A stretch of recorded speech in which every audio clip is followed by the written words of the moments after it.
এইটা আজকের রোগীর সিটি স্ক্যান পরীক্ষা। দেখা যাচ্ছে ওনার নাক মোটামুটি বন্ধ, প্লাস প্রত্যেকটা সাইনাসই বন্ধ হয়ে আছে। আজকে আমরা যে রোগীটার অপারেশন করতে যাচ্ছি, এই পেশেন্টটার তার দুই নাকেই অনেকগুলো পলিপ জমে আছে এবং পলিপের কারণে তার প্রায়ই নাক বন্ধ থাকে, তার মাথা ব্যথা করে, তার প্রচুর পরিমাণে হাঁচি হয়। এই ধরনের রোগীদের অ্যালার্জির কারণে এই প্রবলেমগুলো বেশি হয়ে থাকে। এখানে অপারেশনের উদ্দেশ্য হচ্ছে রাস্তাটাকে খুলে দেওয়া। আর যদি মোটামুটি নাকের রাস্তাটাকে খুলে দেওয়া যায় তাহলে পরবর্তীতে আমরা কিছু ঔষধ দিয়ে রাখবো, যে ঔষধগুলো পেশেন্টের সাইনাসগুলোকে ভালো রাখার জন্য হেল্পফুল হবে। এটা হচ্ছে পেশেন্টের একটা সিটি স্ক্যান।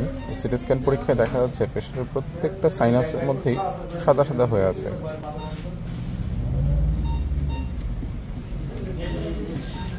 এটা হচ্ছে ডান পাশ, এটা বাম পাশ,